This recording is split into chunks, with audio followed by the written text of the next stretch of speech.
नाज़रीन, सिंध डिजिटल के इस प्लेटफॉर्म पे हम आपको खुशामदीद कहते हैं। हमारे साथ सिंध के माया नाज और सीनियर जर्नलिस्ट महेश कुमार साहब मौजूद हैं।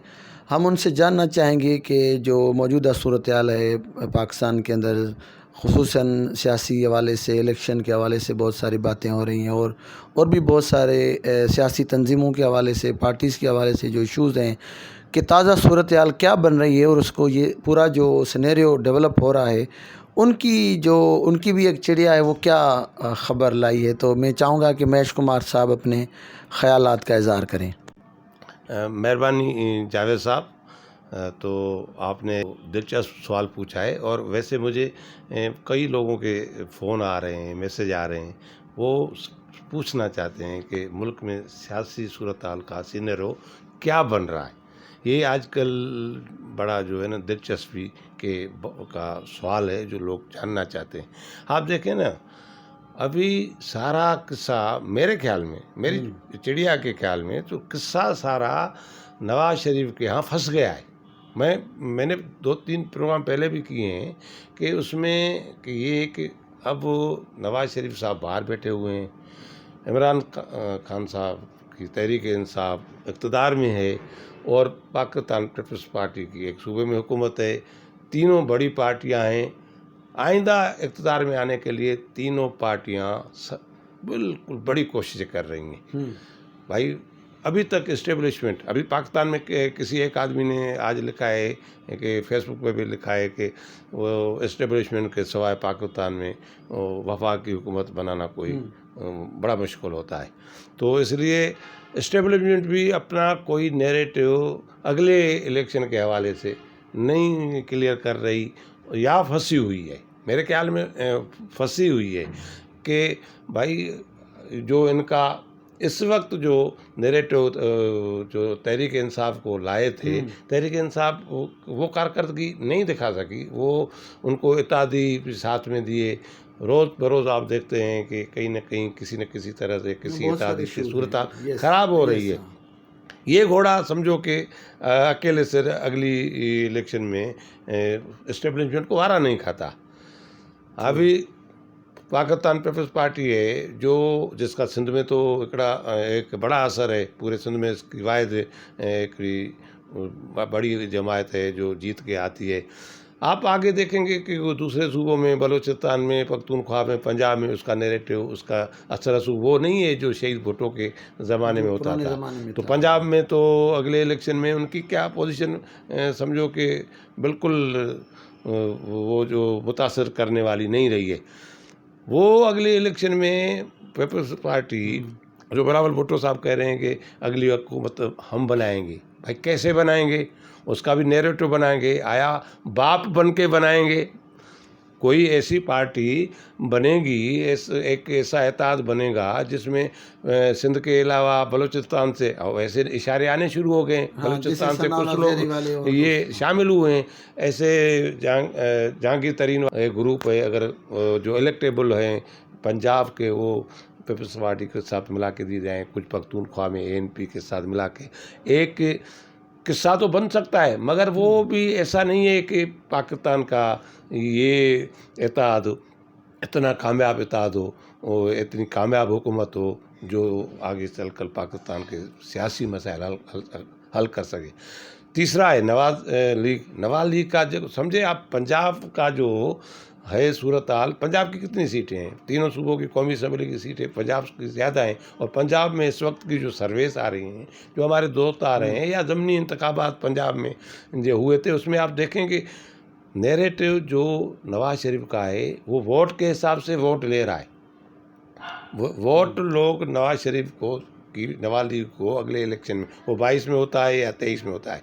तो इसी सूरत हाल में मेरे ख्याल में इस्टेब्लिशमेंट की फर्स्ट चॉइस होगी कि नवाज शरीफ जो वोट को इज़्ज़त दो के नैरेटिव पे आ रहा है, उसको कम करके, उसको तो हल्का करके, उनके साथ इत्तेहाद करके, उनके साथ बातें करके, शहबाज शरीफ के थ्रू उनका पहला मेरा ख्याल में चॉइस से ये शहबाज शरीफ होगा।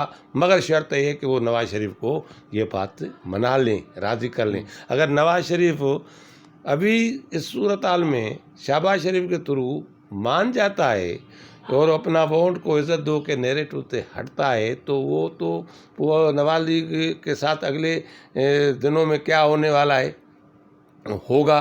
वो इसलिए नवाज शरीफ ये नहीं चाहते। नवाज शरीफ बार बार शहबाज शरीफ को समझा रहे हैं कि आप चलने दो भाई, ज़्यादा से ज़्यादा वो 23 में तो इलेक्शन कराएंगे ना। 23 के इलेक्शन में अगर हम वोट को इज्जत दो के नैरेटिव पे वोट इलेक्शन कुछ ख्याल ये करेंगे। मैं साहब कुछ ख्याल ये है कि इलेक्शन वक्त से पहले होने का भी खदशा मौजूद रहता है, बल्कि वो है। मेरे ख्याल में खदशा क्या, ये खुद मेरे जो इन्फॉर्मेशन है, खुद हुक्मरान जमात इमरान खान ये चाह रहे हैं कि वक्त से पहले, मैंने इस पे प्रोग्राम भी किया है, वो चाह रहे हैं। भुट्टो साहब ने भी ऐसे वो 77 में जो मार्च में इलेक्शन करवाए थे वो वक्त से पहले के थे।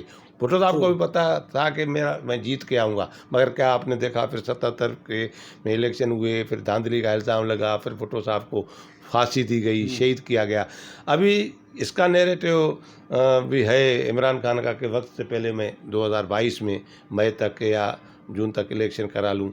इस्टेब्लिशमेंट में हमारे चीफ ऑफ आर्मी बाजवा साहब, वो भी नवंबर में रिटायर हो रहे हैं। तो इसके लिए, और आपको तो यह भी पता है काजी फायज ईसा साहब भी अगले चीफ जस्टिस बनने हैं। इसलिए कुछ ये भी ख्याल है कि इमरान खान साहब अर्ली इलेक्शन कराना चाहते हैं, एक नैरेटिव है। मगर नवाज शरीफ जो ख्याल है कि इलेक्शन 22 में हो 23 में हम इलेक्शन जो लड़ेंगे वोट को इज़्ज़त दो के हिसाब से लड़ेंगे। अगर वोट को इज़्ज़त दो के हिसाब से इलेक्शन लड़ी गई तो फिर सूरत हाल पाकिस्तान में बहुत ख़राब इस तरह हो सकती है।